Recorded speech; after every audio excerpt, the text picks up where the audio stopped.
All right. Welcome, everybody. We are not live, we are recorded on Roleplay Cafe. We are going to be playing Dark Age of Man again. I'm so excited, and I am so humble and thankful to these two gentlemen for not only creating this system, but entrusting me to run it and find out what happens along with them in this world. Um, we are going to try to do justice to the cool way that this system does role playing, which is that we have a naive narrator and we have characters who are living in the fiction, in the moment, and we are going to find out what they're going to encounter. So before we get in, really quick, my name is Sam. I will be the presenter, and my channel on YouTube is Chalice and Chains. My hope is that after this, I will be able to do a little bit of commentary just from the GM perspective on my thoughts, because this system corresponds very well with my philosophy on how I'd like to run games. And so, but I haven't actually run it yet. So keep an eye out there. And I am going to let these two fine gentlemen introduce themselves, and then we will jump right into the story. All right, go ahead, Jason. Of course, I'm Jason, co-writer, author of Dark Age of Man.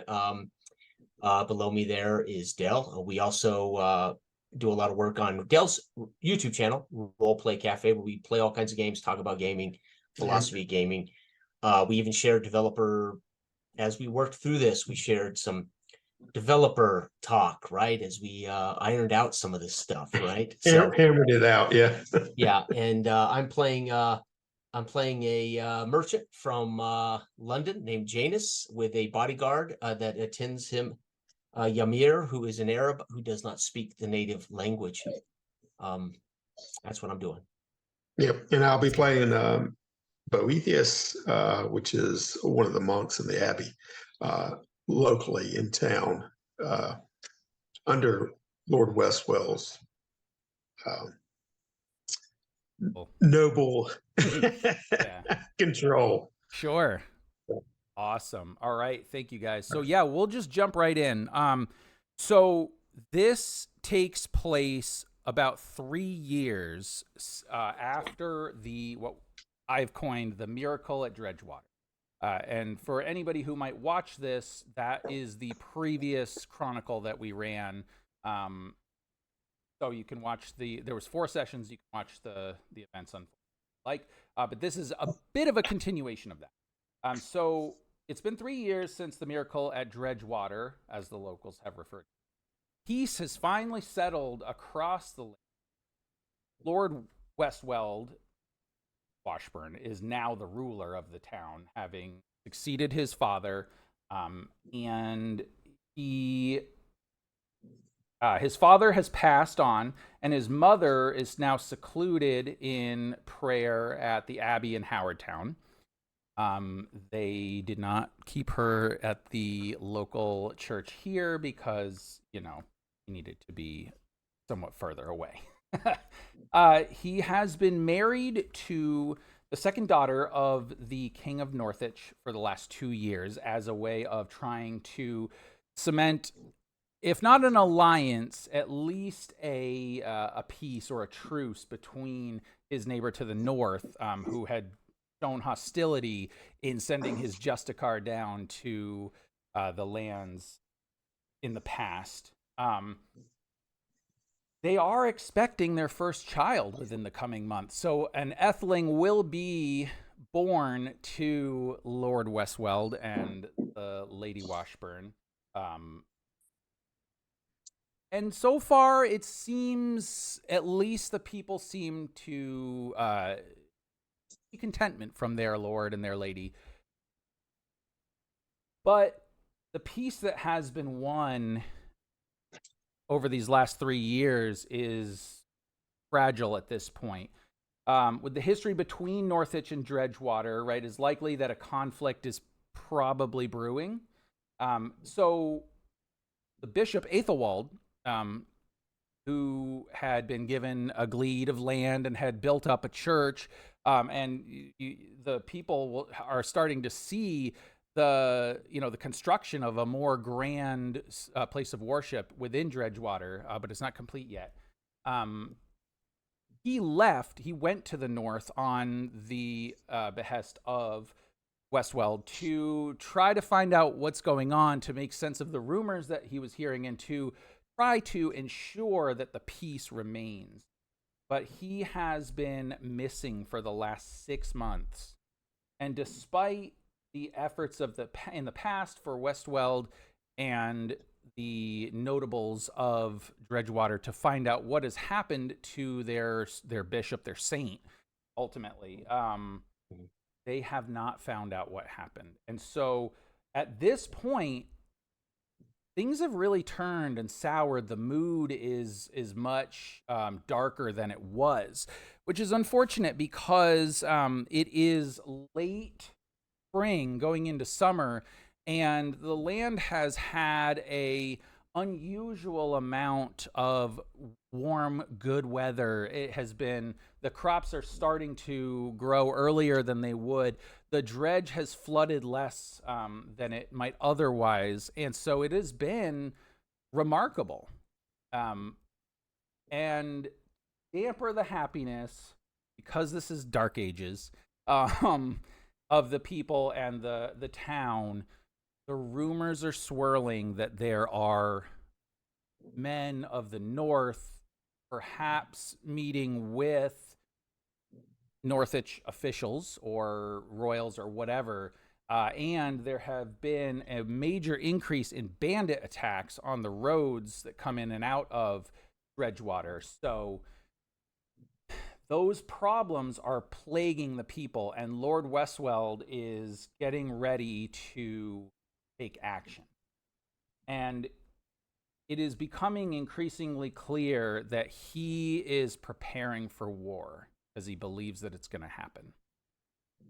So it is with that, on a beautiful sunny day, midweek in Dredgewater, late spring, that this chronicle officially kicks off. And we will start in the hall of Lord Westweld. I call him Westweld. That's his first name. It's Lord Washburn, but to differentiate him for anybody watching from the character in the actual document, that's why I refer to him as Lord Westweld.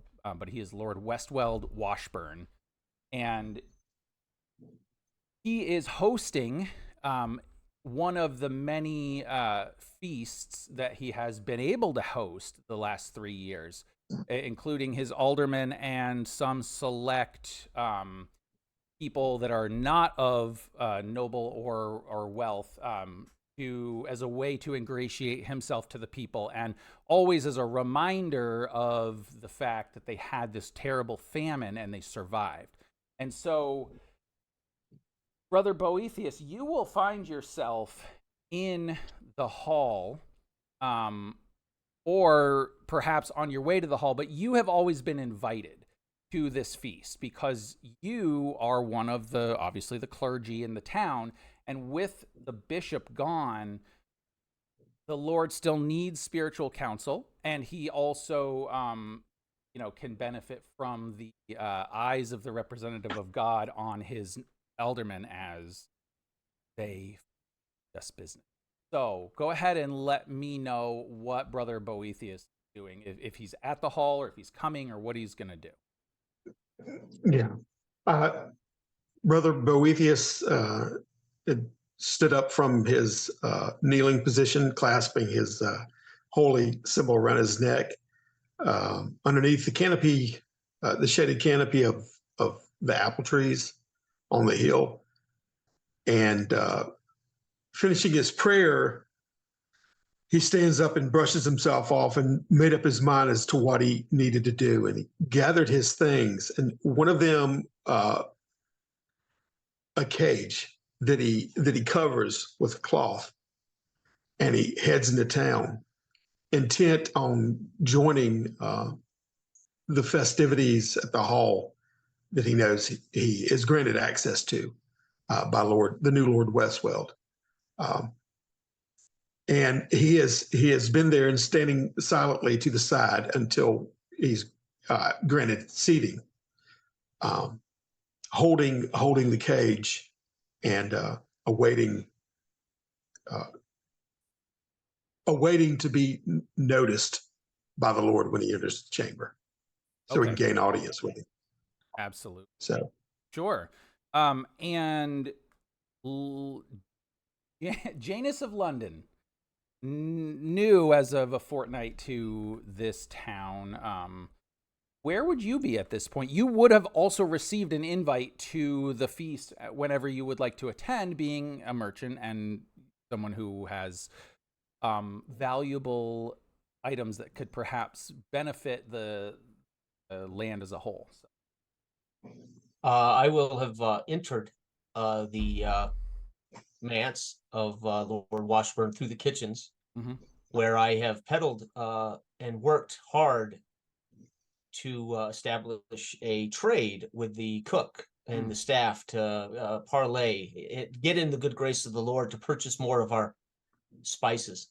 And Yarmir would, of course, enter through the kitchens, and he would stay there, as he would not, an armed man of his status would never enter the royal chamber of the manse. So we would come through the kitchen. I would make my greetings to the cook, reminding them how much greater the feast is because of the spices they did procure from me this last couple of days.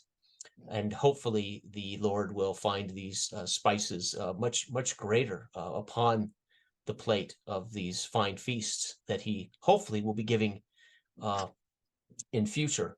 And I will head up to the area, and again, I will find a place among those waiting to be granted entrance into the feasting hall. Yeah. I would look about those that have seen me or done business with me. I would nod toward, maybe bow toward, depending on who they are as far as stature. Yeah. If any of the aldermen are here, Railway, Coriat, yes, or Eric, even over from Howardtown, I would definitely get their eye contact and bow and nod toward them. As I've been attempting to get audience with them since I arrived. I take note of you, my peripheral, and turn to look in your direction and nod. So you'll see me stand there and do that. Yeah. And so, as you are standing there, it's a bit of a more informal situation, in that because you guys are known to the Lord and he has invited you, you are able to come and go within the feasting hall as you would like. However, there is always a very imposing figure standing at the door to the Great Hall to ensure that nothing goes wrong. A Dane that is well known to this town by the name of Vidar, known as the man of arms, the kind of the military leader and advisor, taking upon himself to act almost as guard to the young lord, and he of course recognizes you, Janus, specifically because you are new to the town. And at first, I think he probably would have had a bit of a suspicious demeanor, especially with your foreign bodyguard. But being that he is not accompanying you into the hall, which was made clear to you the first time, he's a little bit more relaxed and would give you kind of a curt nod and wave you in. And then he would also see you, Brother Boethius, and normally he would just kind of, without much fanfare or even notice, allow you in. But he kind of nods to you, and as you start to enter, he grabs your arm, not tightly or viciously, but just to stop you. And he leans over, and he would say, "The Lord's mood is tending towards war. He may be in need of more counsel today than he has in the past. Just Be ready. It is, and he looks around at the different aldermen. It's a den of vipers in there.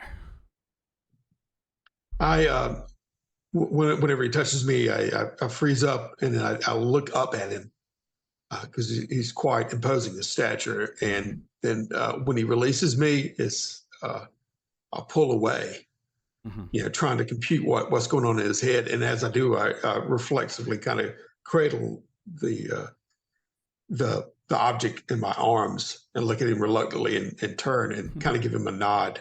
Yeah. And move along my way. Yeah, and it's interesting, right? Because you can tell that there is a level of trust in you that he may not have had previously, but he does now. He seems to treat the clergy with a lot more reverence than the previous man-at-arms had, although it wasn't a bad thing necessarily. But there's a respect there that might seem out of place for a Dane under normal circumstances. But yes, as you guys enter the hall, it is not the same jovial nature that it used to be. In fact, the aldermen are more involved in their drinks and their private conversations than they are with jesting and with speaking to the Lord. It had been a lot of, at least in the beginning, there had been a lot of, aggrandizement of our brand new Lord. And then when the birth announcement of his child was coming, there was a lot more, sycophants all over. But now that is done.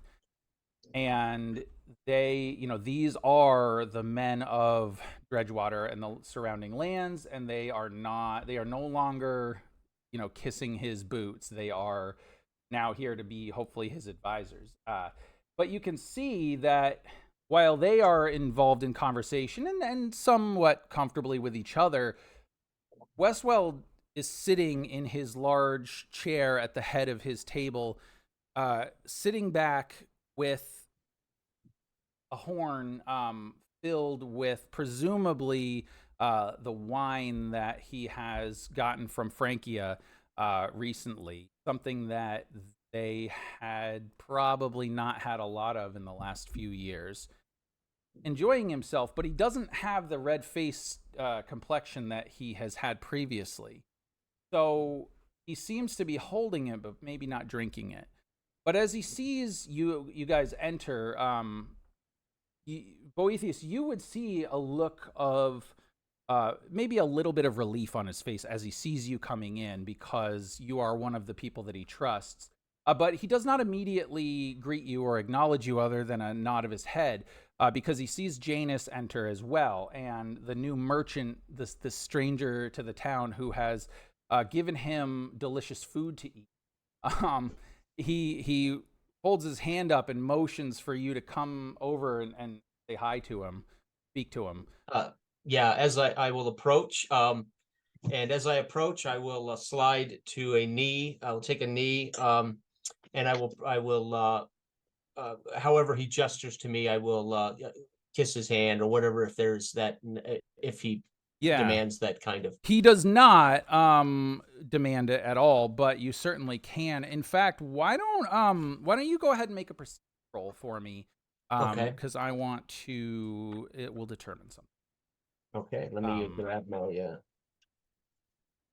And 12. Believe it or not, I hadn't had my dice out in months, so I know it's I have to dump them out here. Man, I haven't. I'll tell you what, I haven't. I don't think I've run a game in a long time, like a really long time. So I was like, oh my God. It's gonna be. It's great, man. I love it. Okay, here we go.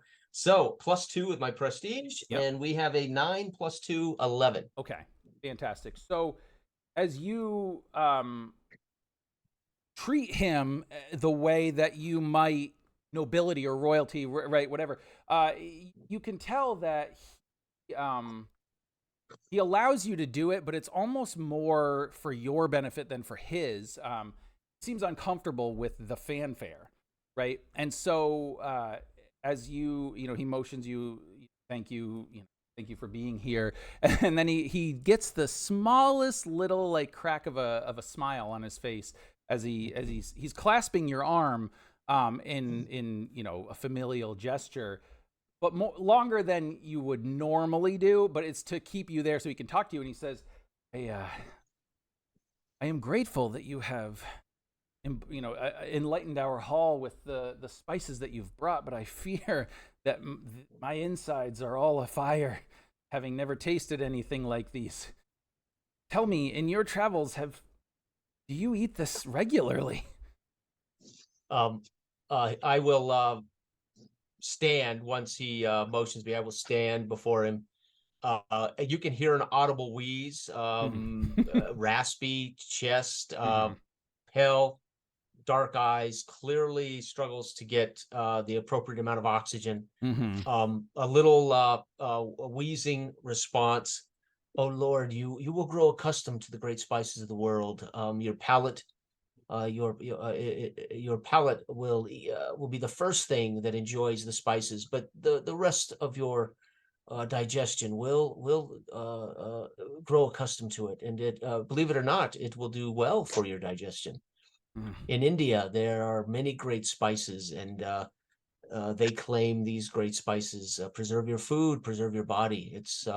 It is not unheard of for you to have some discomfort. Do you not ingest the wine, Lord? And he kind of looks down at letting your arm go at this point. And he looks at it, and he does take a little bit of a sip, and he holds it up to you in kind of a salute of thanks or whatever. And he says, I do, but rich spices and rich wine, I fear, have conspired to make me less available than I would like to be normally. So, but I don't want to bother you with this. Please have a seat, enjoy the food and the drink, and hopefully, where's my minstrel? Hopefully the mood will lighten up here. But you know that the minstrel he's not here because he not well appreciated right now. Nobody really wants to listen to his music or his jokes. And the Lord, not the king, the Lord is not so taken with his picking on him, so to speak, which is the want of a jester and of a bard to do. And so he's not in the mood for it. Yeah, not lately. He used to be. He's less jovial. Okay. So yeah, go ahead. Once I get the feeling that he has dismissed me, I won't make myself I won't be underfoot. I will find a seat and plop down, and I will begin to take cheese and bread and eat. Yeah. So you do so, and you will be seated in and amongst a number of the aldermen who accept your presence here without any hostility or fanfare. They don't particularly care one way or another. They'll give you a polite nod.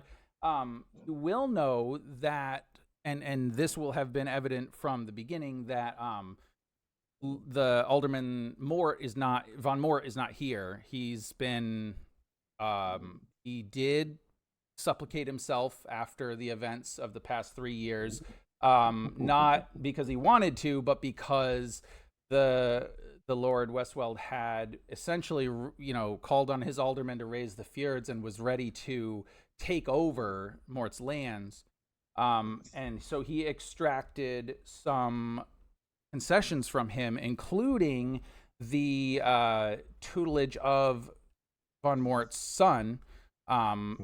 Yes, so he has been training in the monastery, of course, previously under the tutelage of Aethelwald and his monks, and so forth. And so, it is he has been treated well, but he is, a hostage, much like you would with a defeated enemy. And so Mort is not there, and that is both a good thing, but also it's a bit problematic because he is still one of the wealthier and more influential of the aldermen. But if you would like, you can describe, maybe who you're sitting next to, and if you would like to engage in conversation, you certainly could. Okay. Yeah. I've been standing to the side, and after my initial reluctance at Vidar, I stand there, and turn back on my heel as the sounds of the feastings and clattering of drinks and the talk around the table. And I haven't seated myself yet, but I'll shift and I'll slide. There's an apparent lameness to my left leg. Mm-hmm. As I slide back up and wait for Vidar to take note of me, just out of eye shot, and I'll try to gather his attention. And while I'm looking about myself, making sure that nobody is necessarily looking at us. Oh, okay. So you're trying to specifically get the attention of Vidar, the man at arms and all that.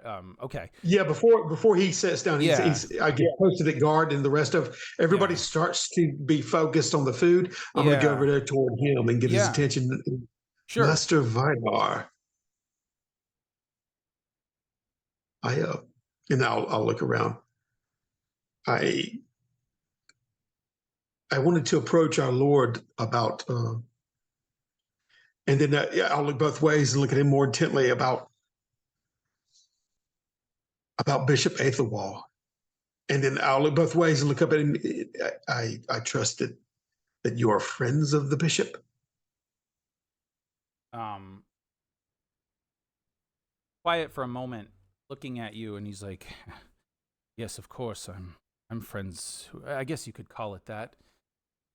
I'll put my hand on him, and my hand is not. I mean, he kind of towers over me, but I'll kind of grab his, just like in earnest and pull, and I'll say, look both ways and look up and say, but Master Vidar, I am concerned about the bishop. He's been gone for longer than it should take him to go to Northwich and back. And I wanted an ear and some privacy with the Lord, but I need to know that you would have that I would have your agreement too and your support in this. But I'm reluctant to say I would like to travel there. I've prayed about this, and I believe that God has led me to. And I'll grab a hold of my holy symbol as I do this, to head to Northwich and find the whereabouts of the bishop. I do not think we need to broach hostilities with our northern neighbor. And then I'll look over there. Is Westwell's wife in attendance? No, she's not. But that's not unusual because she has been. She's gotten hit really hard with the sickness, which sometimes comes back in the third trimester after you had the euphoric second trimester. Yeah. Okay, but I'll just glance over there to make sure. No offense to our northern allies, but you get a. I do not think. I do not think we need to. Yeah, to approach the situation with. We have to approach it with a soft touch, a gentle hand, to see if there is something amiss here. If I could do this, and send back, I can send back word. Yeah, you notice as you were saying a gentle hand, whatever, he starts to chuckle, and he gets almost this far off look for a minute, and then he looks back to you and he says, "You sound just like him. The bishop has influenced you well, I suppose. I hope you No, never mind. As he I kind of slightly let go. Slightly let go of his his tunic a little bit as I relax and look up at his eyes. Then I take it I have your support, Master Vidar. He says, My support is inconsequential. I serve at the behest of our Lord, but I will tell you this: his mind is much the same as yours. He does not wish for conflict. He does not wish for war, and you get the impression that Vidar is struggling with that a little bit because he clearly knows that that's the right course, and his previous dealings with Aethelwald have had a big impact on him. but he is a man of war. He is maybe a sword dane in the past, and he has been in charge of the defense and the training of the soldiers. So being able to engage in battle might be kind of appealing. So there's a struggle there, but he says, "But yes, I believe that it would be wise not to." And then he looks around again at the aldermen, try to count on the support of the locals to into a conflict with our much larger neighbor to the north. Yes, you may speak to him. I don't know that you will gain a private audience, but, and as he kind of motions his hand, the Lord is largely by himself. Like, he has some attendants and whatever, but his nobles are not sitting with him. He has kind of isolated himself, and oftentimes he would do that specifically so that when his wife was feeling well, she would be on one side, and Brother Aethelwald would typically be on the other, and with counsel and whatever. And so that's not unnerving or unexpected or anything.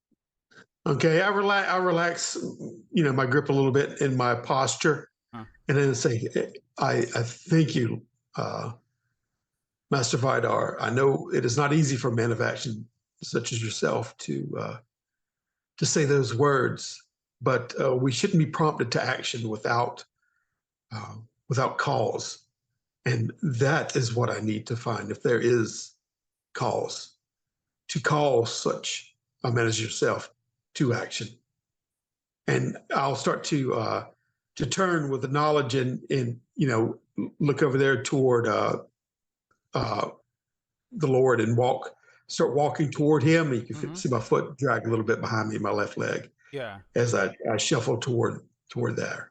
Gotcha. Okay. Jason, really quick, what was the name of the alderman from Howardtown? You remember? Eric. He's the Lord of Howardtown. So Howardtown. Yeah. Yep. Eric is it's like directly east of Dredgewater, and it's slightly larger than Dredgewater. Okay. And of course, it is say booming. Yeah. Well, perhaps it is booming now. For maybe some unscrupulous reasons, at least. Yeah. In the Chronicles that. Yeah. Sure. I feel yes. Left over from our Chronicles. Yes, right. Yes, it is. There is the whole land surrounding Dredgetown and Dredgewater has seen a renaissance of sorts, at least compared to what they were used to. But you will notice in particular that Lord Eric is you happen to be sitting next to him, and he has someone with him that you haven't recognized. You've been here for the last couple of weeks. You've seen his entourage. He usually has one of his sons with him. He's often has a servant. He might have a priest or whatever. But this man you've not noticed before. And the man sitting with him definitely has darker hair. He looks much more like a man from the north, not a Dane, but a man from the north than he would from from Eastumberland or these lands here, right? Right. So okay. And they've definitely been in hushed conversation. But as you approach, Eric will look up to you and he says, Master Merchant, it is good to see you here, and you've certainly improved these gatherings quite a bit with your spices from afar. Tell me, where's your man? I was hoping we could see him. Of course, he's referring to your bodyguard. Right. I bow customarily. I'll tilt my flagon of wine and nod toward him, and I will say Ymir is watching our back, so to speak, in the kitchens. And you can see Eric has not been abstaining from the wine. He is quite jovial. He's like, watching your backs, yes. Plowing one of the serving maids, more like it. And then is it true that? And then he leans in and he says something quite vulgar to you, asking a question. Is this true about the Arabs? And I mean, you're not quite sure if he means it or if he's just whatever, but that's where he leaves it. Ymir takes freely of what the world offers him, Eirik, if that's what you mean. Yes. Yes, he is not shy to enjoy the pleasantries of life. But be sure with his sword and dagger, he is a formidable man. Who is your friend here? Please tell me he is not my competition from the north, Eirik. Oh, he is no merchant, no. And I will nod in his direction. I am Janus of London. I am a spice merchant. Trying to get him to tell me who he is, what his name is. Ellsberth. That's all he says. Yeah. No, Ellsberth. You can't tell if he's like maybe not all there, if he's not playing with a full deck or what, but he seems very sort of caught off guard that you mentioned him. And Eirik says, yes, he's just one of my we're acquaintances. We've met, we've had dealings in the past. He's nobody of import. Then I shall drink to you as any friend of the good Lord Eirik of Howardtown, who I hope to be doing great business with in future. Cannot be such a bad man. And I'll drink. I will down the wine all in one long. However, because of my condition in breathing, the last bit is kind of coughed up and splurted up. It runs down my chin and cheek. From my mouth as I kind of wheeze out, trying to down that whole flagon of wine. Go ahead and give me a luck roll. Okay. And if you would rather, you can use your mind attribute on this roll, if that would be more beneficial. It depends. Am I picking up subtleties? Yes, but the culture that I'm going to use mind. Perhaps yes. I don't want to say exactly what it is. So I'll say you can use luck or mind in this case. I'll put mind to this as I pull the flagon from I wheeze up and cough a little of the wine up. Okay. And total of 6. Okay. So you. As you start to kind of cough up the wine a little bit, right? The Lord Eirik is just like cracking up at this point. He thinks this is the funniest thing. You were trying to get a read on his man, but because of this coughing fit, you and the laughing and then the other guys around you are kind of laughing as well, right? You can't get a good read on him, but you will notice that like he does not make any kind of emotional outburst or response to what happened. He's just looking at you.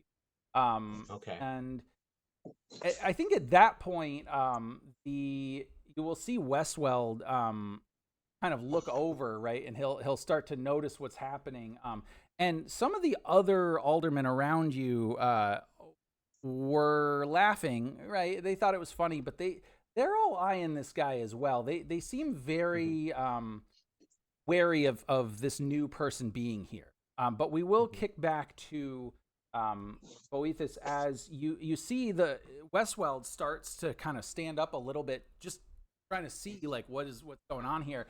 And he sees, Janus coughing and whatever, and the lords are all laughing. And so he's put at ease for a moment, just realizing like, oh yeah, okay.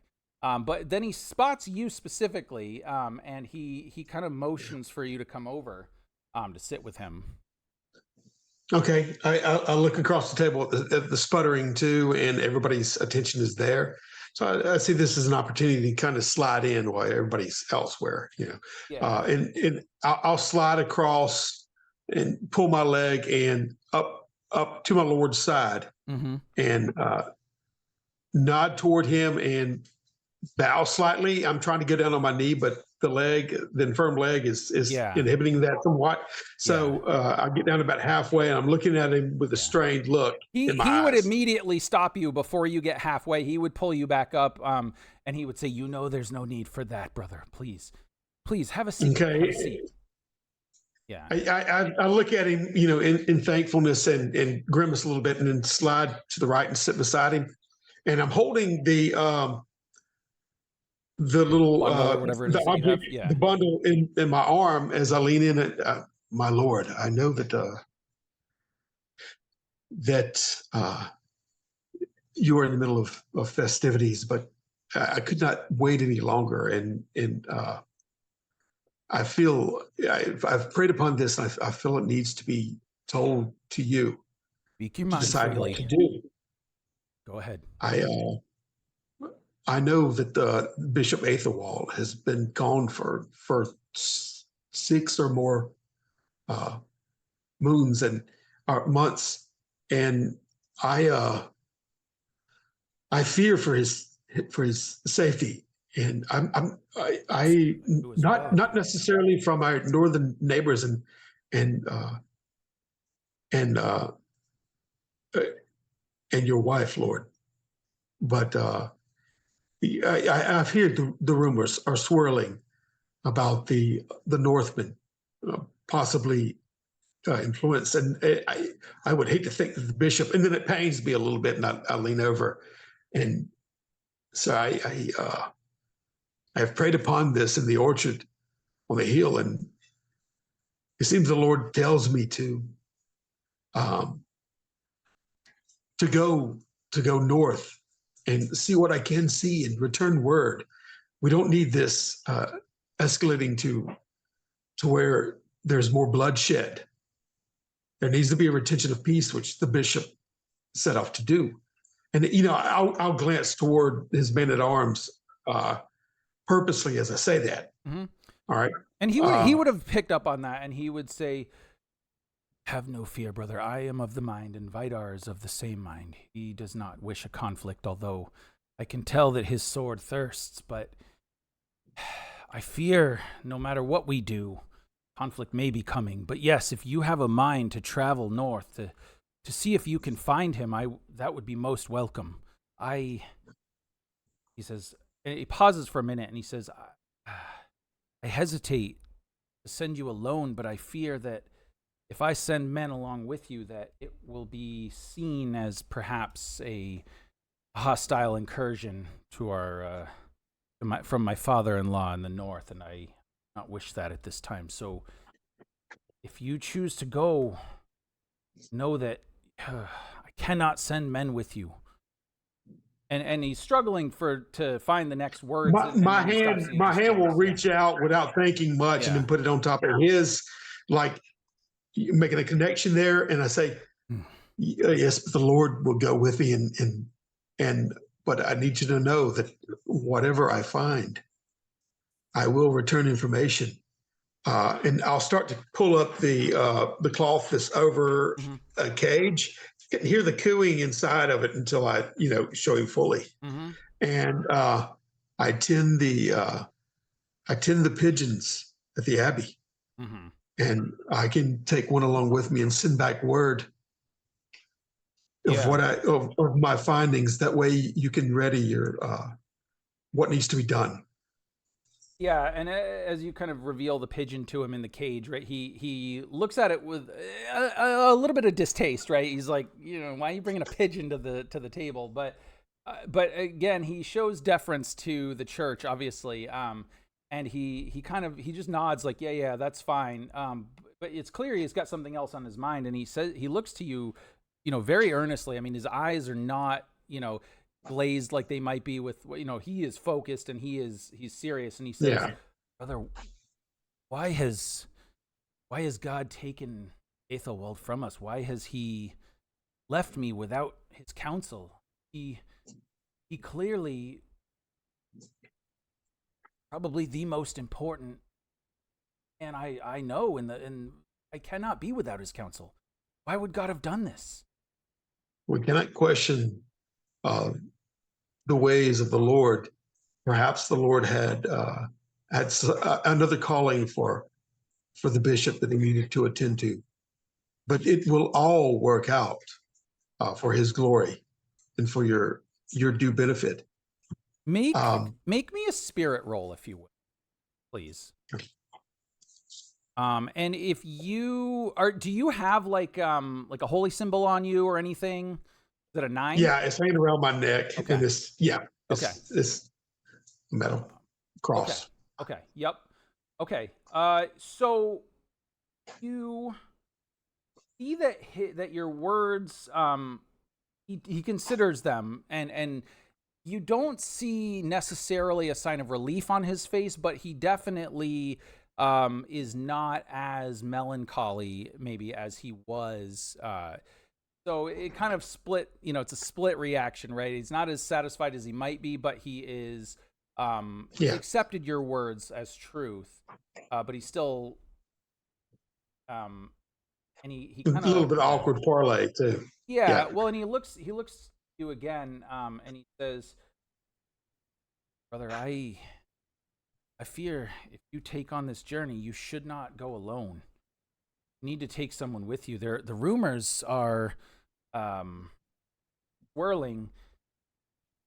Bandits are all over the place, and I am hard pressed to do anything more about them than I already am. And then the rumors of the..." And he looks over to Vidar as to kind of bolster his words. The rumors that the Northmen are raiding again, are increasing their raids.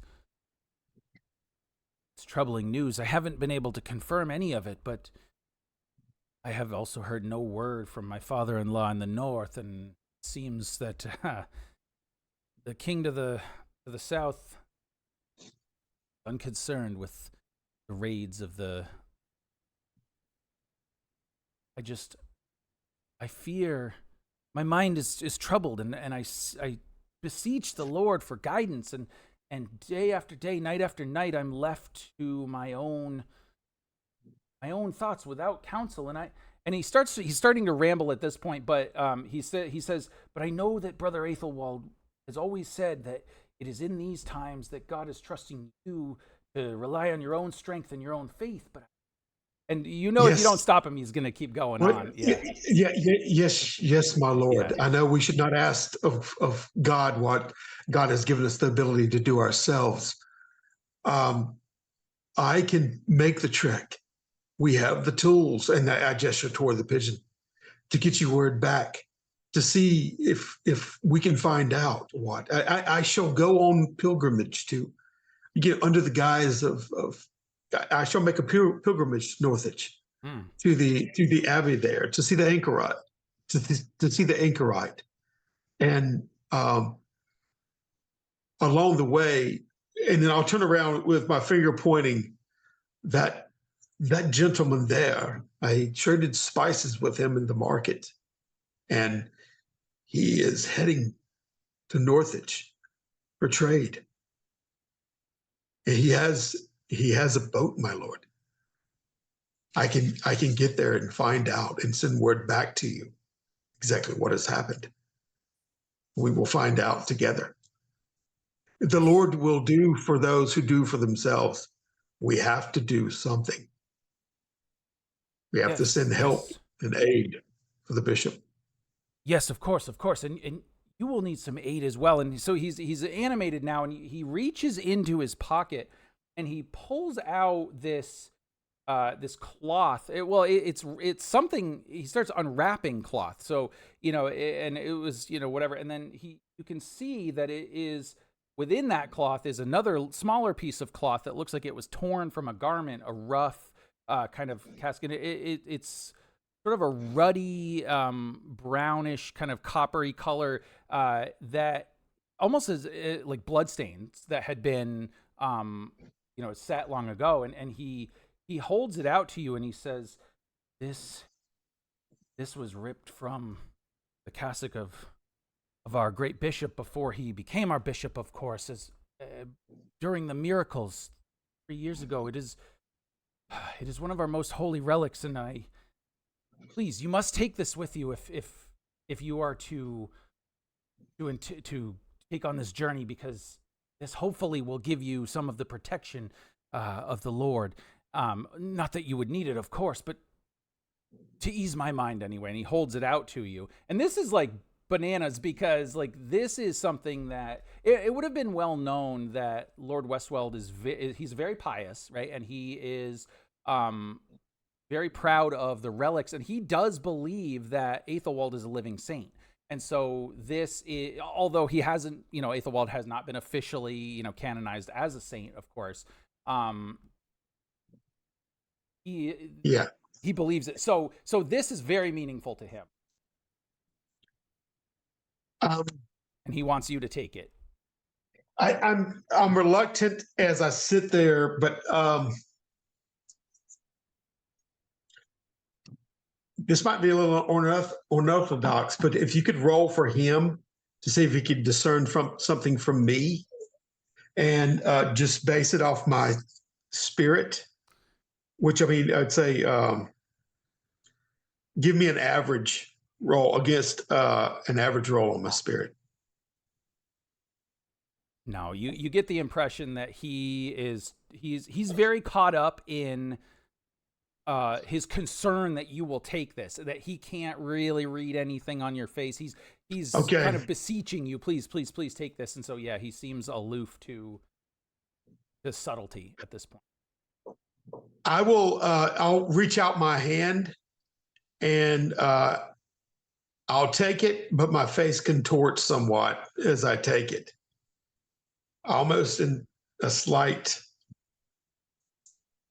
but he's animated, and I'll reach out and grab the grab the fabric and drop it in my pocket on my robe. You're immediately struck by lightning as an apostate, because it's clear that you do not believe in the virtuous nature of. Well, no, just kidding. Lightning bolt right through the roof of the hall. How did that? No. Yeah, no, but he breathes this great sigh of relief. By the way, if you are a true believer, this object would give you a +3 on any spirit roll that you would be making. If you are not, it won't. So we will, determine. But just so you know that, that is a holy relic, so to speak, and it will aid matters of the faith. I'll be honest about it when it rolls around. Yeah. Thank you. I appreciate it. So as you take it, like, sense of relief, the melancholy melts away. Westwell believes that you not only will undertake this, but now you have the protection of the Lord and his favored servant Ethelwald. So he believes you're going to succeed. And so the melancholy and the joviality that had been present in the early days, after, maybe after a year or so after Dredgewater had kind of come out of their terrible famine and had started to prosper, it looks like it's going to return to his face. And he gives you a clear sign that, like, there's no more need to talk about this. You have his blessing to do what you will. And he has always given the clergy a lot of leeway and deference to requisition what they need, to ask for what they need, because of under Brother Aethelwald's tutelage anyway. I'll take his hand and kiss it as I stand up. Okay. Straight. Okay. Yeah. I was slightly hunched before, but I'll stand up straight. Okay. And unclub my leg, so to speak. Yeah. And I'll back down off the chair. And he'll notice that, by the way. He like that. It's very clear that you're not hobbling the way you were to him. And he mentions, like, a miracle already. Look. I will open my arms, look down at myself and look at him in wide-eyed wonder about what just occurred, even though I do feel relaxed somewhat. So I'm a little bit on the fence about how I'm feeling right now. Me too. But yeah. I mean, I'm a little like, but anyway, what's going on here? But I'll do that, and then look at him and smile, and I'll grab the relic around my neck, the chain, and lift it up and kiss it, and look at him and nod, and say, "We shall bring him home. I will send word as soon as the bishop is found.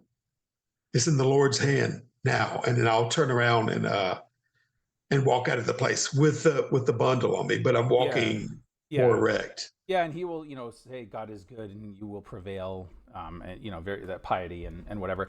And so as you're walking, you will notice, Janus, you will notice that Lord Eric's man gets up. He'd been kind of watching this thing going on. He gets up and he excuses himself, saying that he has business to attend to, right? He has to take a piss. And so he will excuse himself to do that.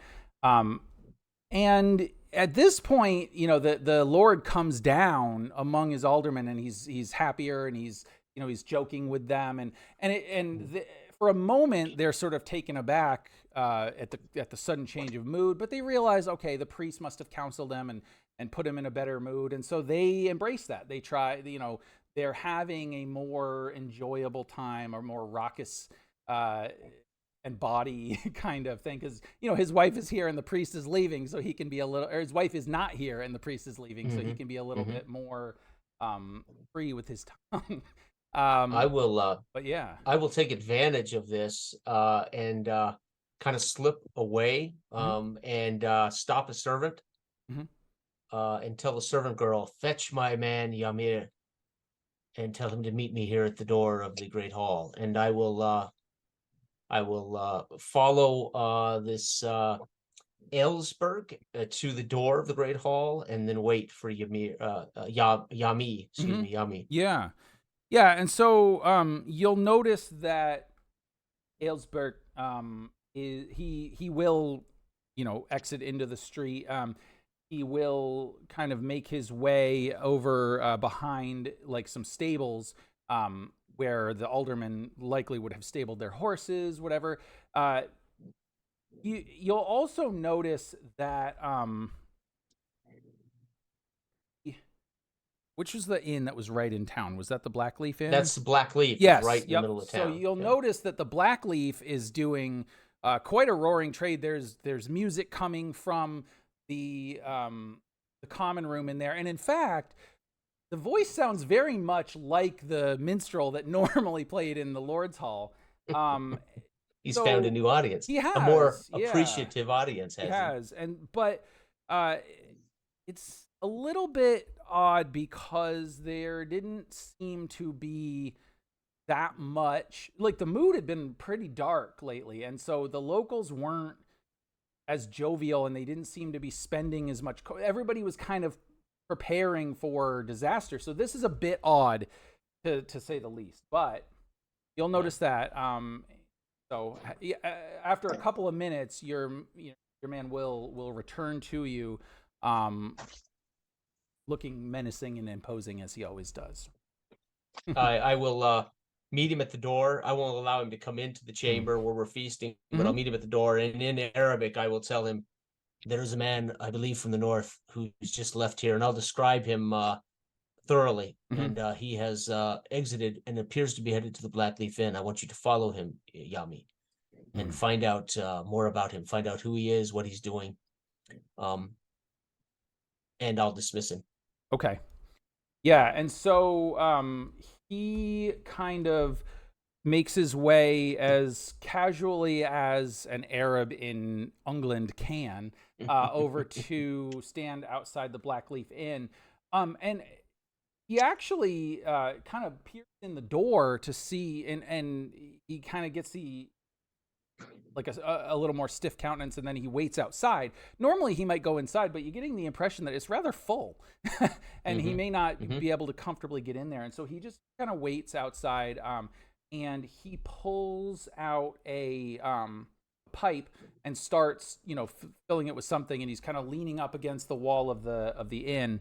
And at that point, a couple of young children come kind of running through the street, just playing, and one of them tumbles a little bit on their way, and the older one, the girl, picks up the younger one, the boy, and brushes him off and says, "Be more careful, you'll fall and skin your knee." And the little boy's just laughing, all covered in dust, because they had been so used to mud and rain and just you know, that the kids are enjoying the weather, a great juxtaposition to the mood of the adults. And then there's this quacking as there's ducks swimming down on the river, and the little boy just starts taking off towards the, let's catch a duck, let's catch a duck. And the girl starts to panic a little bit because, oh my God, the 3-year-old boy or whatever is going to run down to the river. So she starts chasing after him. But Jason, make a luck roll for me, please. Okay. Yeah, this one's going to be a little difficult, but This is 7 + 1. My character or Yami? who has a better stat, your character or Yami? My character has a Okay, +1. then your character. Yeah. 7 total. 7 total. Okay.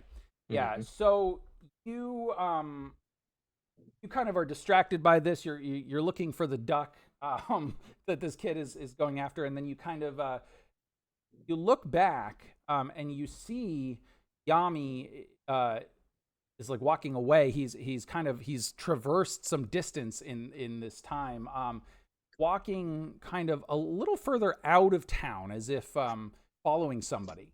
Okay. But yeah, in the meantime, I think you would notice that the monk who had been talking to the Lord has now exited the great hall, and you guys would see each other at this point. And I don't know if you've already made introductions or not, but you would certainly be aware of each other. Yeah, I mean, if Boethius Yeah. is leaving the actual feast, then I would join him, just walking along with him and chatting. Yeah. Okay. I am at first I hit the planks, and I'm walking along the planks. You can hear them creaking underneath my weight, and that's when I hear you approaching on the planks. And I'll kind of do a double take and then stop and let my eyes adjust to take you in. This isn't night. It is middle day. It's a little past midday at this point. Probably around like 1 o'clock or something. But no, it's very it's bright, it's sunny, very uncharacteristic. I'll just let the glare and put my hand up to shield myself as he approaches. I say, you'll hear me wheezing before you'll. Before you are the spice merchant I saw in the market the other day. Indeed, brother Boethius, I am. Listen to them celebrate at the Blackleaf Inn. What is that? That is not something we have been having much of late. Listen, it sounds as if there is much rejoicing at the Blackleaf Inn. It is good for people to rejoice, but I shall not partake in it. I have to gather my things. Perhaps you did you speak with the Lord? Oh, just a customary greeting and appreciation of who he is and what he has done for us. That is all I've said to the Lord. You had a long meeting with him, I noticed. Couldn't help but notice. Yeah, indeed. And since you're here, I might as well tell you, you were part of the conversation. He wants more spices. I can provide. It's no doubt that his palate may want more, but that is to be seen. That was in the context of the discussion. Walk with me, and then I'll turn around and I'll start going up toward the thing. I'll make a gesture toward the mini cathedral that's being built, and I'll say, of course, we're going up to the abbey, right? And I'll say, our bishop Aethelwald has left 6 months ago and toward Northwich. I believe this is your destination as well. It is one of many. I figured I would spend months here in the wooing and building business relations, and then I would head north, of course. Well, perhaps I misunderstood, as I thought you were soon to be departing toward north of Czech. I spoke with. It will depend on how well my established relations accept my. I could be leaving soon. I could be leaving. Depends on how well the aldermen, take my offers, my business offers. That is understandable. I asked my lord for leave to. Business like faith can't be rushed. Perhaps it is something that has to mature over time. But you may be able to make initial acquaintances here and business dealings, and then let them ripen over time. Let it marinate inside of their minds, and then reapproach them. But nevertheless, I need transport to Northwich. And this is what I was speaking with the Lord about. Our bishop has gone to Northwich not six months ago, and I would like to find his what has become of him and what has held him up from returning. When do you intend on leaving on this voyage? Since he has been gone for that amount of time, I worry about him. I'd like to see if Quick question. if he is safe. Are you being at all discreet about this conversation or not? To some extent, I'm leaving out some things. But it's not. What I mean more is like it's not in hushed, whispered tones. You're just having a normal conversation. Oh. Is that right? Yeah. Well, I'm gonna keep it down. I mean, I figure everybody's celebrating inside of that, so the streets aren't rife other than the children running. So I'll keep it without, and I'm a monk anyway, so I'm not going to be. Yeah, you won't be and I can't. As a wheezing, I couldn't raise my voice much anyway. Yeah, that's why I wanted the creaking of the boards to be like normal conversation. It wouldn't be like a whispered. I envision it's an intimate conversation. Sure. Right. Yeah, as we walk toward the abbey. And I'm kind of keeping the tertiary areas just some of the basic, but nevertheless, stiff arming little brats as they come running toward us. Right, we stiff arm the kids away. Yeah, of course. But both of you, by the way, give me a luck roll if you can. Thank you. Three total. Total of 3 for me. Dang, I rolled a 3 too, but I got a +1, so that's 4. Okay. Oh yeah, you're too busy stiff arming the children and kicking the dogs that are in the street. Just generally behaving poorly. So yeah. But I need to procure a ride to Northwich, and you seem to have the fastest way of transport there. To get news about our bishop is. Oh, I know, Brother Ethelwald. We have heard much of the exploits of Ethelwald in the south. His reputation is quite grand. Losing a man, especially a man that can give such guidance to your young lord, I fear is a plan of well, pardon me for saying so, of potential enemies to have removed the greatest influence upon the boy. You must see that, Boethius. Yes, may chance. My main concern is, if you're asking for our help, Yami and I will indeed provide you escort north. And I don't want to do this to the detriment of your pocketbook, obviously, because you do, as I know, must pay your tithes to the church, and I would not want to strangle. No.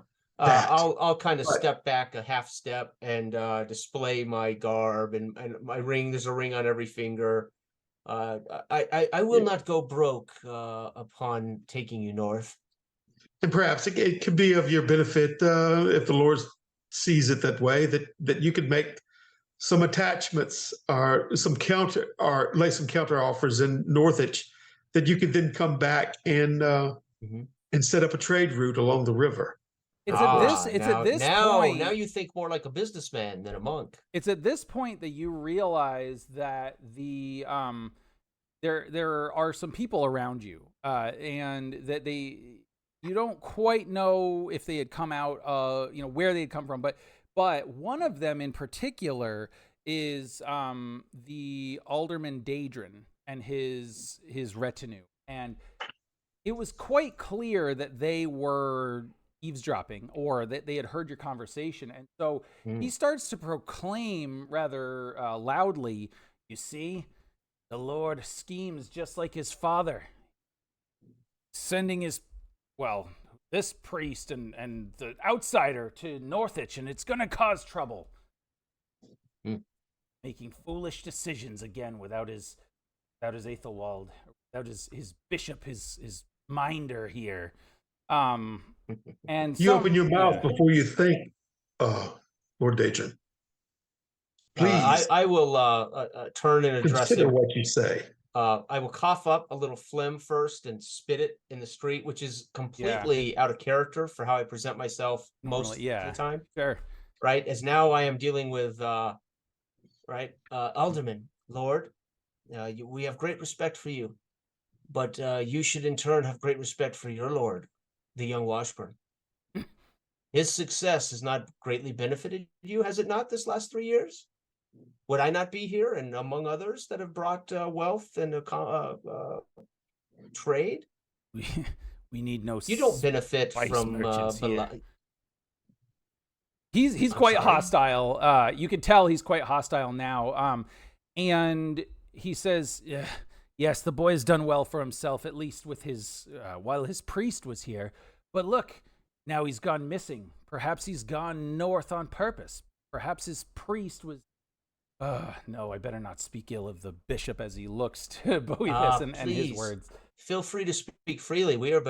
I am but a poor merchant. Well, not so poor. I am but a merchant. He is but a poor monk. Speak freely.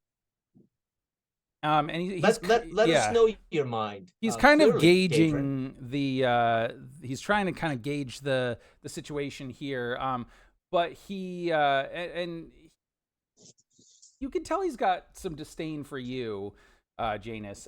Both, he's whatever. The church is the church. He's kind of, we'll just say it this way. He actually was rather fond of Father Falcone when he was here. They had a good working relationship. So he kind of has this like nasty sneer on his face, and he says, "One Washburn is like another. They seem to do well for a short period of time, and then what happens? Famine, war, disease, pestilence.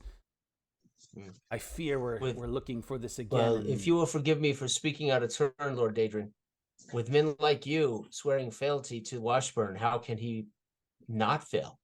If you are the kind of man that supports him, or I should say, doesn't support him. You parade through town and you speak ill of your lord, the man who grants you ownership of your land.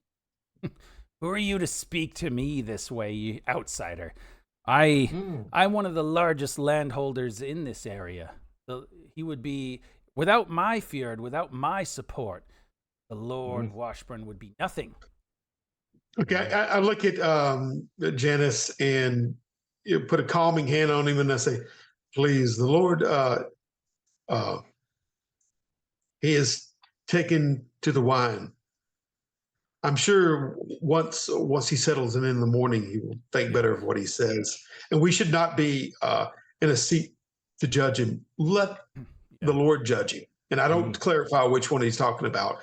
Let us take our leave, okay? So I'll turn on my heel and try to tug you toward where I'm going. I must gather my things. Good day. I will turn with him, but I will say good day to you, Daedrin, and maybe you should sleep this one off and think more of your young lord. And you can tell that he's about to clap back, right? But then a young man who's standing next to him puts his hand on his shoulder. And he kind of whatever he's saying something to him, and Daedrin looks back to him, and he's with this reserved kind of resigned, like, oh fine. He doesn't say anything. He says, "Good day, merchant. Good day, priest." And then they walk off. But it was very bold and brazen of Daedrin to publicly castigate the Lord. Now, has anybody witnessed this outside of us? Yes, small troop. They have, because a lot of the aldermen and some of the people from the inn have been coming out.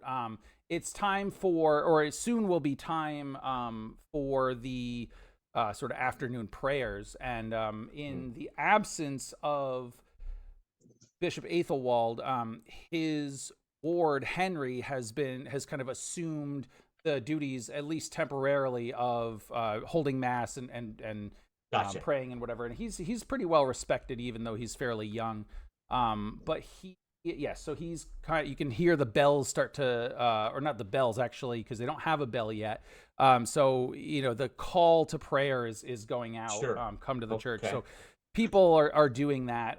And Boethius, you generally would be expected to attend, obviously.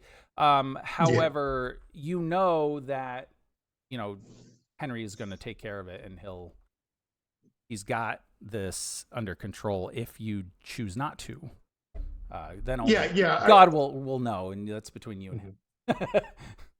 Yeah, I've had a little tutelage over Henry and showed him how to work the garden as well as the orchards and whatnot, since that's primarily where my case lays. But as soon as we get out of earshot of Daedrin, I look to the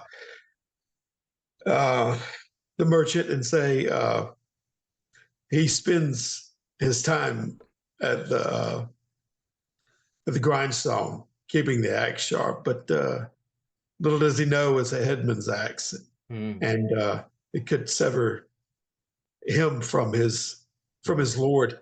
That is not for us. He's just stated this publicly. Let it fall where it may, and let us, if you're willing to take me with you. Oh yes, yes. Pack everything you need, and we will meet us at the Gold Leaf Inn Pier. And perhaps on our return, Daedrin will be taken, care of. I fear your young lord, is without Aethelwald. Your young lord is, at the whim of some of these men. And I fear, did you not see the man with Eric at the dinner? Did you not spot the stranger at dinner? I took a little note of him, to be honest with you. And you notice this because I'm only like 5'3" or 5'4", and it's hard for me to see over the people at the table. And I was coming around from the other side. Okay. Well, I have Yami investigating, but I fear he may be a problem. But we shall leave in the morning at dawn, early. At dawn it is, and I'll place my hand on your shoulder and look at you, and I shall be at the dock to depart with you on the morrow. And for future, we are merchants traveling, peddling wares. You are but a traveler joining us on the boat to get to your location. We don't speak aloud about Brother Ethelwald. We shall keep that close to our bosom, and I hold my chest or whatever. But as for me, I go on pilgrimage to see the anchor right. As long as we are capable of answering tough questions that may come along the way, our stories should be straight. Yes, indeed. And then I'll look and turn on my heel and head up toward the abbey to start gathering my things. All right. And then you see, I don't know if you've noticed me before, but I'm walking straight and erect and with a little bit more strength than I have. You hear me as you turn on your heel to walk away. You hear me coughing and spluttering. If you happen to glance back, you'll see me bent over, coughing up stuff. And I'll look to the heavens and say, God, I hate river travel. Damn. And start back toward the Gold Leaf Inn where I'm staying, hoping to hear from Yami before tomorrow morning. As the lightning and the rain starts to come, as you as you start to say this. The mid-afternoon showers, which might be a relief as it was starting to feel a little hot, but it did come on rather suddenly. And as you are heading towards the Gold Leaf Inn, the rain is actually starting to come down a little bit harder. And on one hand is nice because it's starting to tamp down the dust from the road or the street, but at the same time, you fear if you don't get out of this quickly, it will turn to mud as it is wont to do, and it'll make it more difficult for you to travel. But you do spot Yami kind of off in the distance, making his way towards you, and what would his normal countenance be? Like, does he always look rather grumpy and imposing, or is he? Yeah. He's always, furrowed brow, stoic, a man of few words, speaks in Arabic, of course. Monosyllabic, expressions. Again, I don't know exactly how Arabic works, right? But he short, terse okay. information. Right. And generally on guard, very aware. A man who has survived some battles. Okay. So I'm going to take some liberties and say that he sometimes refers to you as my lord, even though you may not be a lord, but because you're sort of his employer, and you're in these lands, that's kind of what he thinks like he's supposed to say to someone from England or London. So anyways, he comes back to you, and he looks around, makes sure there's no danger, and then he kind of down a little bit and speaks to you in a hushed tone, and he says, "Follow that man. Certainly something going on with him. He met with another tall, dark-haired, braids. They exchanged coin. I was not able to get close enough to understand much, but I did. I heard a word or a name or something. I did not recognize it. Daedrin, something like that. Perhaps you know this name or this phrase. It is unknown to me. Yes, you did well, Yami. Daedrin is an alderman here in Dredge County. Yes. I fear there is who paid whom.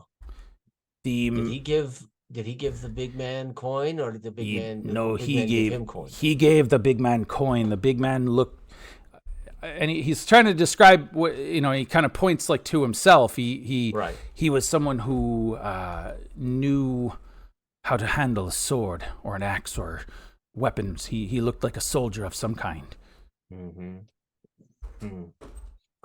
Yes, and why else would someone give coin to someone like you, Yami? He just grunts as Right. Yeah. Right. So you've done well, Yami. Well, let's head back to the Gold Leaf Inn. We leave in the morning at dawn. I first will see the man-at-arms, John, and express to him what I have seen, what I have learned. So head to the Gold Leaf Inn. I will be there shortly.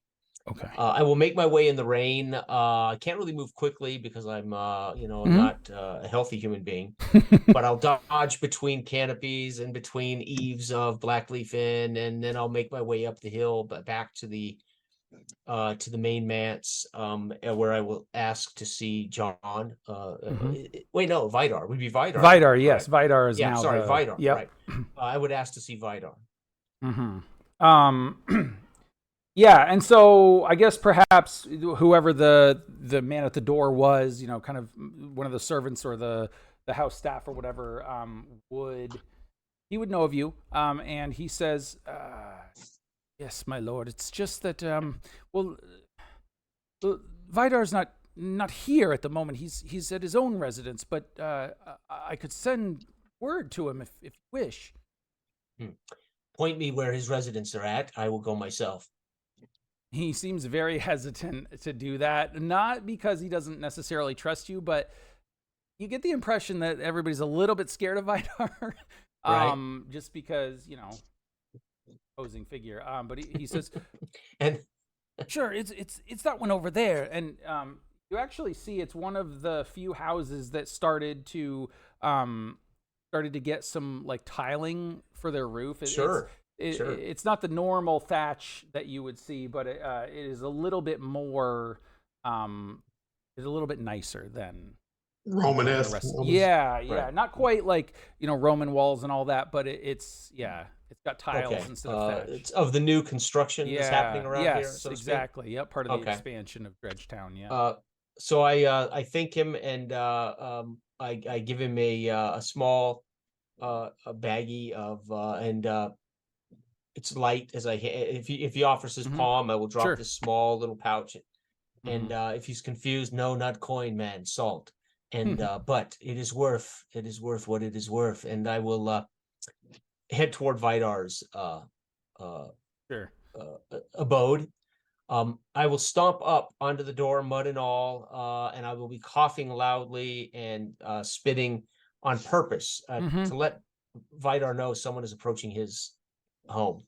Yeah, and kind of as you do that, there are still some people in the street walking along, and this one young man in particular has got a couple of friends. This would be like the teenagers that are in the town that are, Punks. yeah, All probably punks. up to no They're good. punks throughout Exactly. history. And clearly they are drunk, or at least this one in particular, and he is just boasting about the person that he was plowing earlier, and how and just carrying on, and then as you start to cough, he sort of jumps back a little bit, perceiving whether or not you actually did that, you coughed at him, and he looks at you and he says, "What is your problem, outsider? Don't you know who I am?" I stand up to my full height with a little dribble of phlegm hanging from my lip, and I say, "It won't matter when you catch what I have. I would say you should leave." Oh man, wow. Okay. So his friends back off a little bit, like that works on them, but he's got his blood up, right? He's angered, and so he kind of spits on the ground and he says, "Ugh, I survived famine. You think I can't survive a little cough?" And he comes at you like he wants to like push you. Sure. Yeah, and so you get the impression like if you don't do something, he's gonna lay his hands Sure. on you. Well, I'll step out of his way, drunken Okay. way, and as I do, Yeah. I'll pull back my my cloak so he can see my sword, and I'll warn him again. There are two ways you will die from this encounter, boy. Go with your friends. Yep. And so as he sees your sword, at first there's not alarm on his face, but he realizes like, okay, you're not just like some old man. But then the continued like kind of calling him out, he just can't abide by it. And so he kind of pulls his cloak to the side, and you see a pretty nice sword. Like if swords is what you want, swords is what you can get. But instead, he tries to like take a sucker punch. He tries to hit you with his fist, and what ends up happening is, as you kind of step out of the way, his fist bangs right into the door of Vidar's house. And realizing kind of what just happened here, his friends are like, come on, let's go. But he's too invested in this Angry. whole thing. Yeah, and so as he kind of stumbles back a little bit, and he goes to take another punch, just as he's like committed, right? It's going to be a forward pass, not a fumble, right? The door opens and Vidar comes out, and the Lord kind of, or this young man anyway, kind of like tries to move out of the way and stumble, and Vidar just basically grabs him by the front of his collar and lifts him up, and kind of just places him down very gently, sort of gently, not that gently, and he says, "Enough of that. Don't make me don't make me have to go tell your father what you've done. The alderman will not be happy if he hears this. Not again. Get out of here. So it was clear this was an alderman's son, Sure. up to no good, and Okay. he looks to you, says, did not have word that you were coming. What can I do for you, Janus? I wipe, let the rain run down my face, and I'll use that to wipe any spittle now from my chin. Vidar, the man with Eric at the feast, Aylesburg, do you know him? I've heard of him, but I don't know him. Well, he is up to something, as he has paid the Lord. He has paid a stranger that has something to do with Ildaman Daedrin, and Daedrin has had some foul things to say about our young lord in public. So you might well want to keep a close eye on our young lord, Washburn, as I fear there may be conspiring to cause trouble. There was coin changed hands. He looks a little bit. I mean, he always looks concerned, right? Because of course he does wish to keep the the young lord safe, and that's evident on his face. But he definitely gets this look of concern on his face, and he says, "Can you describe this man who took coin? What did you get a description? Did you see him?" He is a tall man like my guard Yami, with long dark hair. He appears to be a man of the north. That does not bode well in Vidar's mind. And he is he's thinking on it for a moment. And let me just see. So Samantha Pratt is the owner of the Gold Leaf Inn, right? Yes. Okay. So he says does not. I've heard rumblings that Daedrin is unhappy, but Daedrin is always unhappy, so I didn't pay it much mind. I must let Samantha know of this. She'll know what to do. And so he says, "Thank you for bringing this to my attention. We'll make sure that something is done about it." And you can see he's trying to like feel in his pockets for some coin or something to give you, like to reward you. And he's like, hold up. And then he does manage to pull out a coin. And is Yami kind of right there with you? No, I sent him back to Gold Leaf Inn. Oh, that's right. He did go back to the prepare Gold Leaf Inn. the crew and everything for the yep. And so he pulls out a couple of silver coins and he hands them to you, and he says, "Done good work. Sorry that these coins will spend just like any other silver, but you'll notice that they're minted with the king.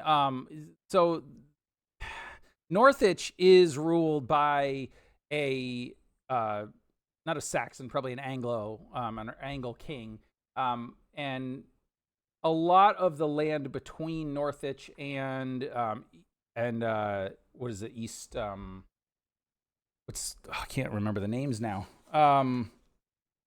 Eastumberland, sorry. Right. Is controlled by the Danes, by and so it's got Danish minting on it. But these coins were minted in what we would know as York. They were minted in York, which and so it's local coinage, but it was minted in the Dane lands under Dane law and whatever. And so he says, "Sorry, I do not I do not have any other coins on me right now, but they'll spend just fine." And then he says, "Now, if you'll excuse me, I must go." And he closes the door and goes back inside, presumably to make preparations to speak to Samantha, who he mentioned. Sure. Yeah. Okay. I'll eyeball the coins, as I expected no payment. What I do on behalf of the Lord Washburn. But my eyebrows will raise, a little smile, and I'll pocket the coins, as never hurts to have more silver. Mm-hmm. And then soaking wet at this point, wheezing heavily, I will head toward Goldleaf Inn to get in out of the cold, get some by the fire, and dry off before bed. Okay. Fantastic. And Boethius, what are you doing at this moment? Well, I have I've tended to the pigeons, little pigeonholes around the abbey.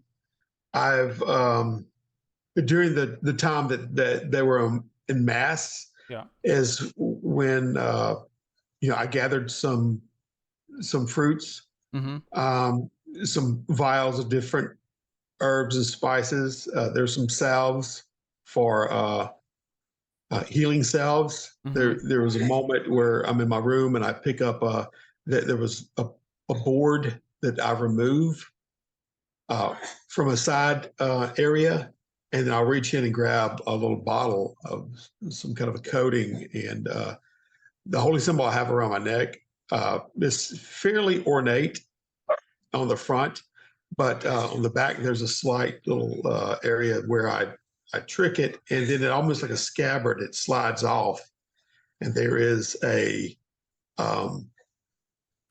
dagger that points down, and I will coat that, and then I'll slide the scabbard back up and relatch it, and then say a prayer and hold on to the holy symbol as I just gather my things for in the morning, and I'll have them close into me, and then just wait for the dawn and wake up early. I have given word to Henry when he returns that I'm going to look for the bishop, and I'll console him a little bit because I know he's been scared, and that I'll send back word, and I have the pigeon with me and send back word that way.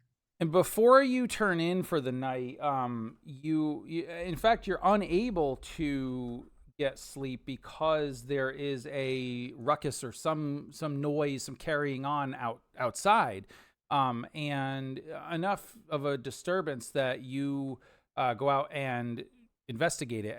And there is a group of a couple of the younger monks that kind of have been in the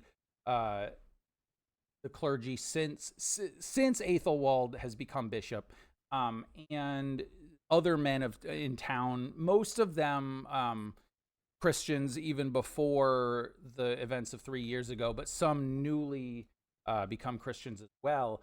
And they've got torches and they're shouting, and you can tell that like some of these monks had expressed some fairly extreme views when it came to Christ and what was permissible, very much opposed to the doctrines that Aethelwald had believed. And now that he's not here, right, they're saying, oh, we must encourage the Lord, he must raise the fjord, we must invade the north, we must spread the word of God to those pagan bastards of the north. We must go. Let us go. And they're trying to whip up this fury. And you'll notice there's this like young brother Paldric and Erling. They're young, they're impetuous, they're fairly new, but they are.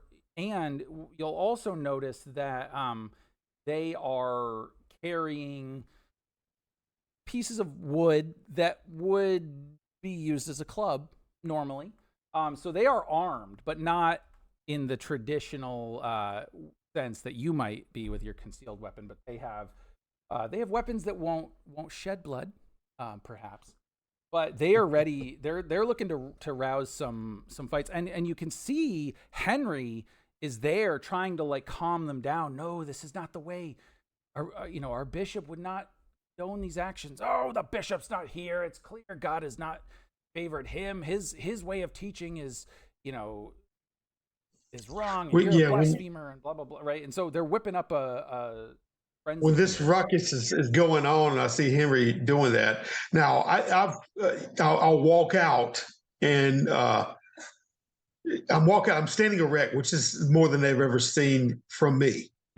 and I will spread my arms and do a peacock basically, and loudly, you will settle.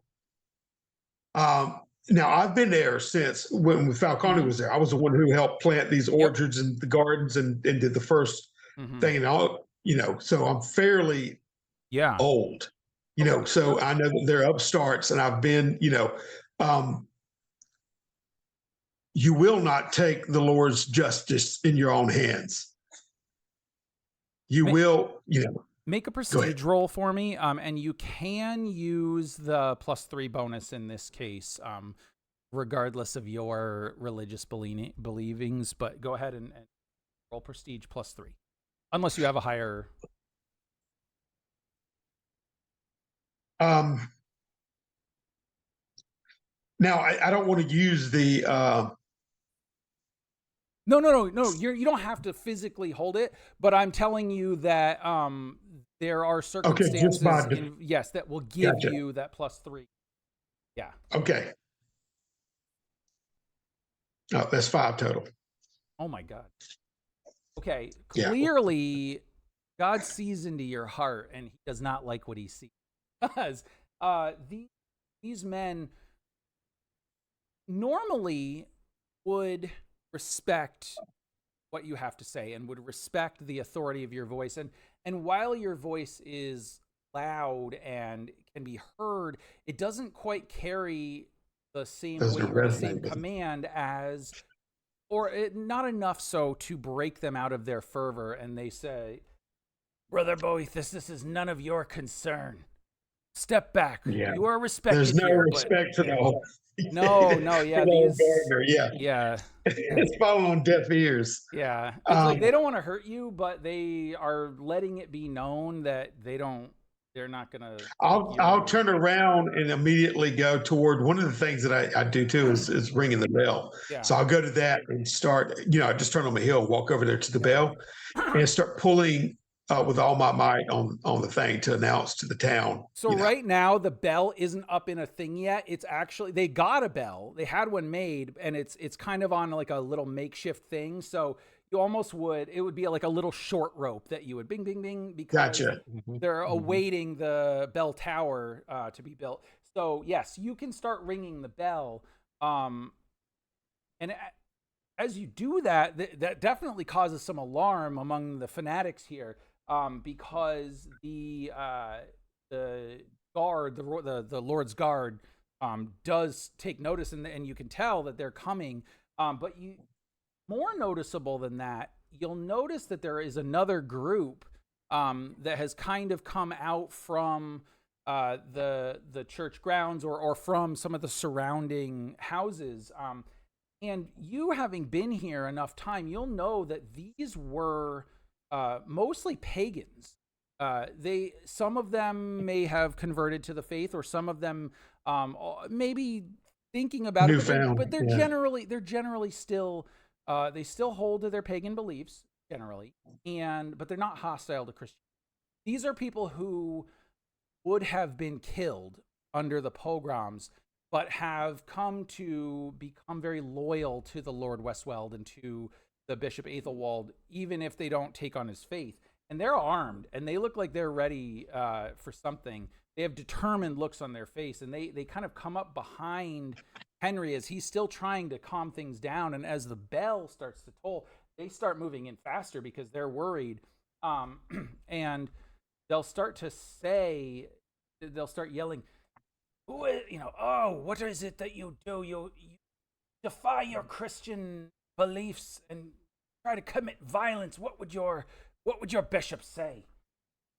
And then they're ready to stand up to this mob of the Christian apostates, because they know if this is not put down, what could happen, or they fear what could happen based on past events. Jeez. So, yeah. Jeez. Yeah. It's escalated beyond anything that I had anticipated. And if there's I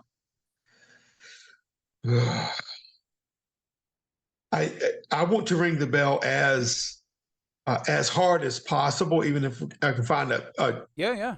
Oh yeah, you're you know, ringing the bell. You might kick it like, with the solar or the heel yeah, of I'm your talking about foot, like like, with yeah. anything Yeah. to You hit have to it. pick up a brick. Bang. Yeah. Yeah, I'd just be a little bit more hysterical, but that, and we should not, you know, Mhm. you're doing the work of the devil. Right. You need to stop. The Yeah. Lord appointed Yeah. Westwell and the bishop. Right. What would your bishop think? So I'm just Yep.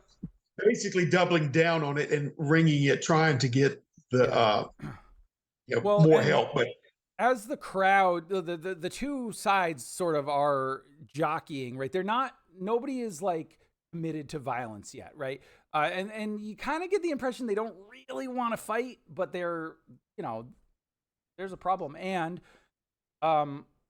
Henry, being a foolish disciple of the Bishop Athelwald, puts himself in the middle of the two groups, and says, he's saying, no, this is not the way. We must talk this out. You cannot do this.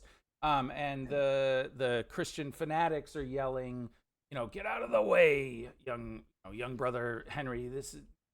God has forsaken the bishop, and we must. Or actually, no, they don't say God has forsaken the bishop. What they say is, God has taken the bishop from us, and we must go get him back. And the other side is like, basically like, why the heck are we fighting? Like, we want him back too. But they were like, put down your weapons. You know that this is not the way. This will cause the chaos that we've saw the last 3 years. And as they're jockeying and they're getting closer and closer, like they're pressing in, and Henry's like got his hands out, and you hear this like loud crack, almost like like if like a big twig or something broke, and you'll see Vidar is there with about probably half a dozen of the Lord's Guard, and he has this. And there was like this, I think it would have been like a wooden bench or something in this little area because this is right near the gardens where people would sort of stop to contemplate and pray and whatever. And so he smashes the thing, and he says, disperse all of you. Like in real, and he's holding his mace like he wants to hit somebody with it. Yeah. And so the Lord's will be done. You know what I mean? And I'll drop the I'll drop the bell. Yep. And stand there in silence as I'm watching what's going on. But I'm not moving forward. I just resign myself to say the Lord's will be done. Yeah. Right. Yeah. So it's more like a situation where there's combat and whoever wins. Yeah, exactly. So that's the way I'm saying it, right? So I just back off. Yeah. Well, and the pagan contingent definitely stands down. They really didn't want to be here in the first place.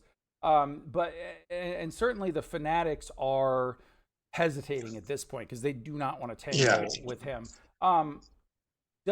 Would Janus have gotten anywhere near this or been anywhere to witness this, or would he be kind of tucked away in his in the Gold Leaf Inn? Actually, no. I will tell you this: if Janus had gone back to the Gold Leaf Inn, you would have heard, whether you take action on it or not, obviously is up to you, but you would have heard Vidar come and speak to Samantha and tell her what's going on, and say that they needed to converse. So you get the impression that she might be bigger deal in the town than just the owner of the inn. But then as soon as somebody she comes would have in, been probably my first contact, being the nicest, and probably to network me into some of this business, right? Yeah. So I would see her almost as an equal. Well, she's but she's very, like, she's well connected in the town in ways that, and she knows things about everybody. It's like, a small town, whatever, right? But you're like, wow, this lady is like, she's got it going on. And so, and now the Master of the Guard is going to her to consult on this matter. And somebody comes in and he's like, Mr. Samantha, there's trouble over by the gardens. Quick. And clearly directing it so that Vidar will hear it. And he's, so he leaves. And is that something that you would want to see or investigate? Oh Or, yeah. I mean, I okay. would be warming by the Yeah. large fire in the main Because room. you would know it was by maybe the church, so perhaps right. Boethius is there. Yeah.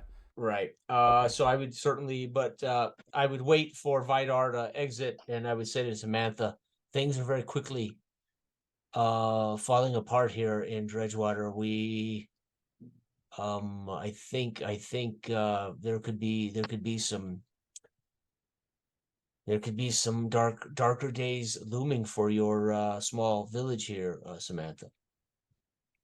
Yeah. And gets this sort of dark, sort of faraway look, um, almost this haunted look, as she's recalling, the dark days that she had seen. Mm-hmm. But she says, I fear that there will be violence before this is all out, but I have faith that the young Lord and that our God will see us through, because we have witnessed miracles that we should never have seen, that we were not worthy of, and yet God looked upon us with favor and emboldened and empowered the young Lord to see us through the darkest of times, and he will see us through again. Do not worry. She said, that said, it is best to take precautions. Perhaps if you do have business elsewhere, it might be worth exploring until things calm down. Yeah, I cough a little bit. Pardon myself as I spit a little phlegm into my hand and dispose of it on my tunic. or whatever. Yeah, and just so you know, every every time you do that, her, I said, people are like, Samantha, I am not.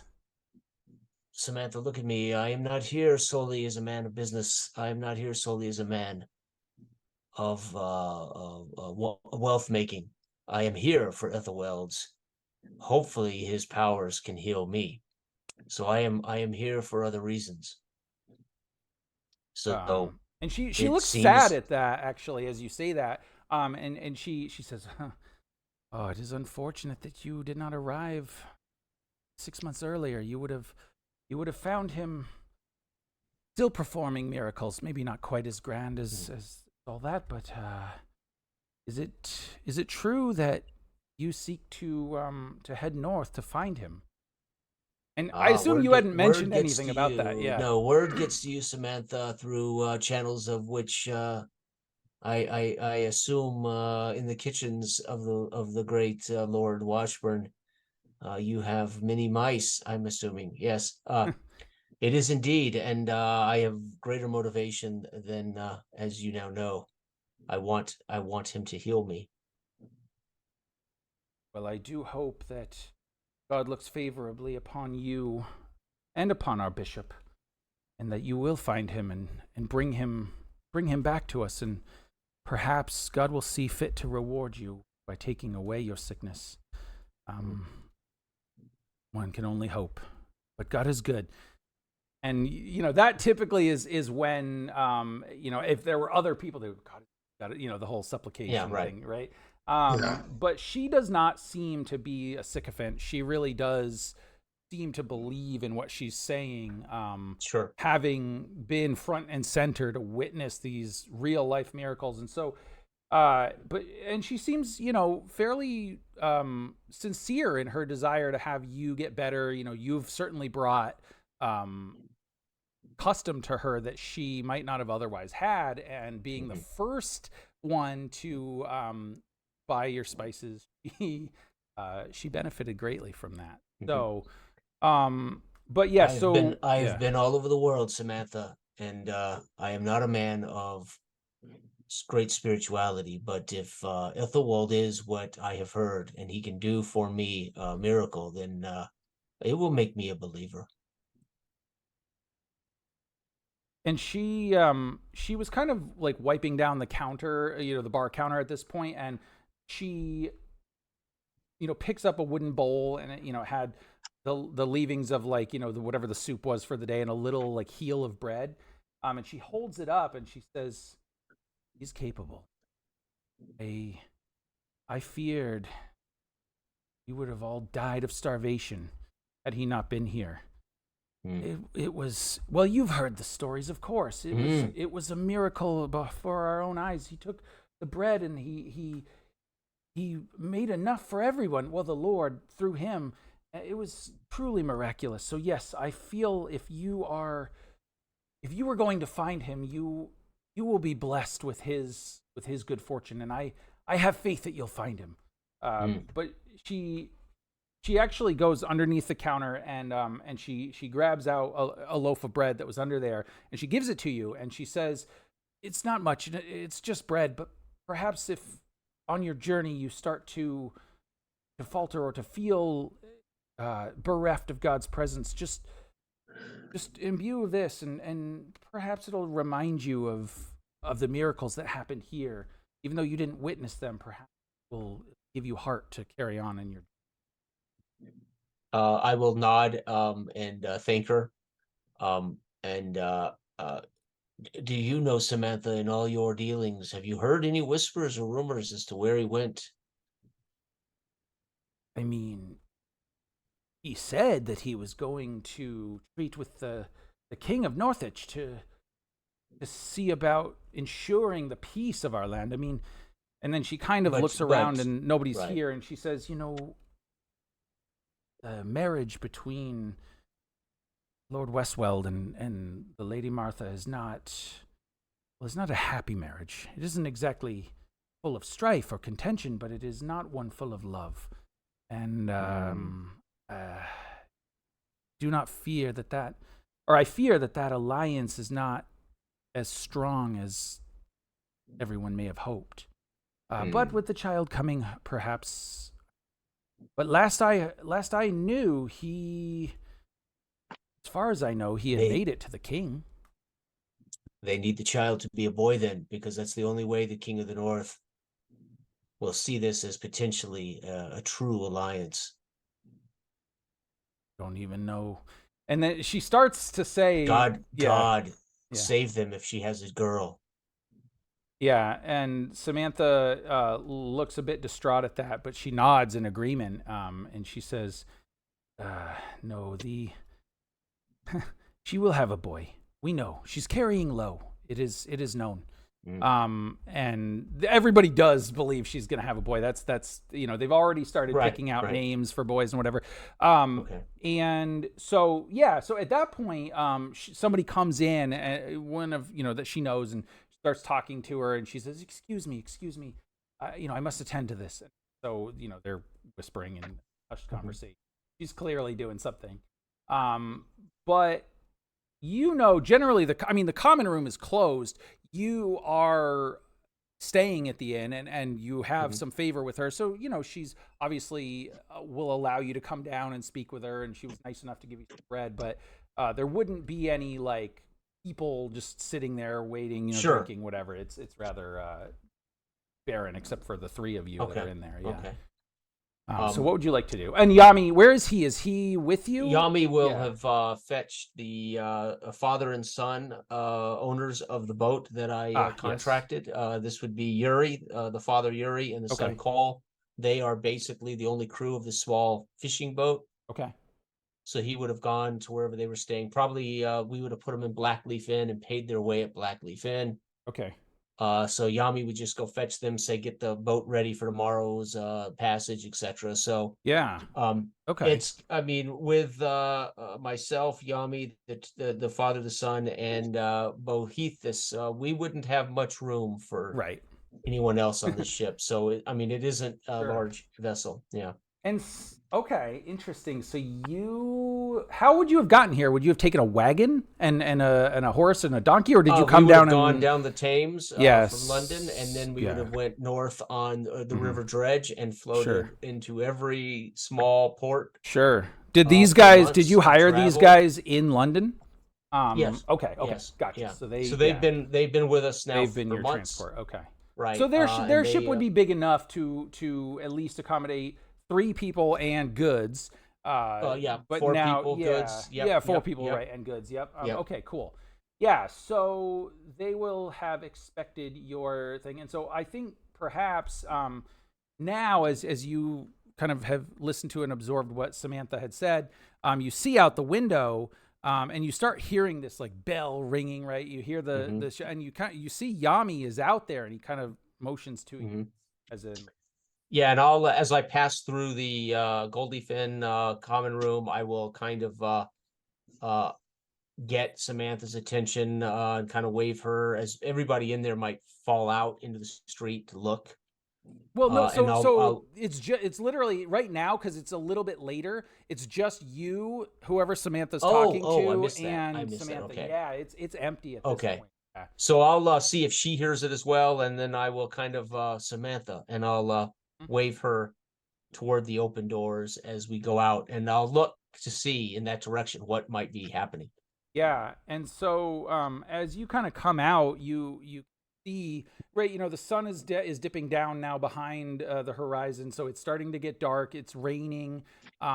It's a very foul mood, and you can physically feel like violence being ready to be unleashed. But before you can really even do much, Yami like taps you on your shoulder and he points to one of the men standing a little off from these these men in cassocks holding like 2x4s or whatever, right? The religious fanatics. And he says, that man, he was the one that took the coin.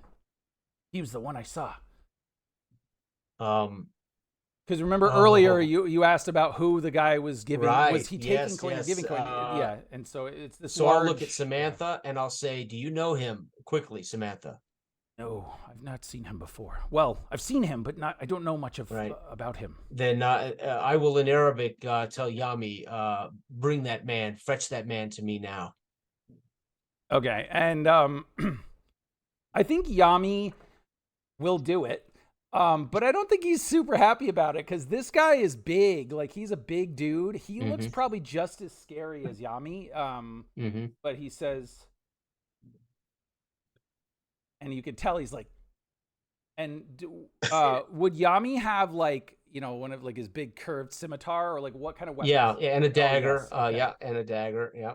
So he starts to approach, hand on his hilt. And Yami knows from our past years together that means by any means necessary. Bring it to me. And so he's starting to make his way, and you're kind of watching this whole thing. And by now, I mean, people generally haven't gone to bed yet, so there's a big crowd out now watching what's going on, watching this conflict. And you see Vidar just smash this bench, this wooden bench, and it goes all splinters, and he yells at them to disperse, right? And almost like as if it's in slow motion, right? It's the one crowd, the pagans, they back up a little bit. They had no intention to fight, but they're almost like, oh my God, I got to get away from maybe the violence that's gonna happen. You see Henry duck. Yeah, they all want it till it starts. Then they don't want nothing to do with it. No, well, they came to try to defend, Henry and whatever. Henry goes like this because, of course, he doesn't want to get hit with splinters and whatever. Right.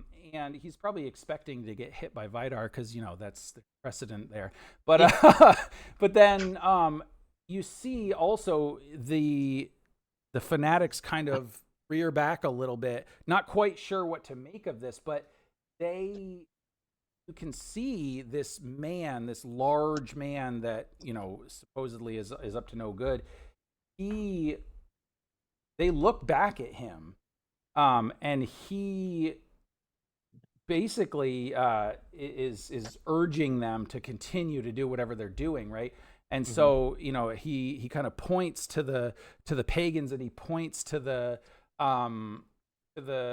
Lord's guard, and he's like basically holds up fingers basically to kind of indicate, look, we have more men than they do, like we can take, because the fanatics crowd is rather big, and Yami would take advantage of this his focus on this and this rabble rousing conducting he's doing, and he would come in with both blades. And with one, hook him around the waist, and with the other, the dagger, hamstring him from behind. Oh, God, okay. and cut him, Gee basically whiz. bring him to his knees. All right. Yes. Have Yami make a combat roll then. 9.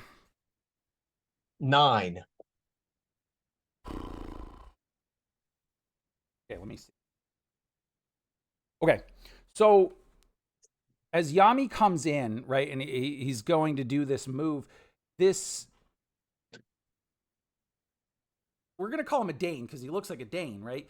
I mean, with an awareness and a speed that really belies his size, like turns, and you can see he pulls a short sword out. It's not a Danish sword. It's actually like a sax, like the Saxons would carry, kind of a short sword or a big knife, Sure. And he parries the blow from Yami's sword. And then as Yami is kind of coming in with the dagger, you see this man, come around like he's going to block with a shield, but he doesn't have a shield on him. And so he catches kind of the dagger hand like that with his on arm. his forearm. Yeah. And they are fairly evenly matched, and you can see Yami is straining. He's trying to like push, and then Dane just kind of pushes him off, and they're in this like standoff now, and that just all hell breaks loose at that point. That's where everybody starts like there's a fight. Okay. And I think I want to end it right there, if that's okay with you guys. Yeah, sure. I would like to. Yes, love it. Because I think that would be fun to see how as that the rain progresses. As the rain falls heavier, and the mud starts kicking up, and all hell breaks loose. The lightning is crashing. We hear the noise of the clashing of weapons as the curtains fall. Right. Yep. Yes. Exactly. Sweet. Exactly. Sweet.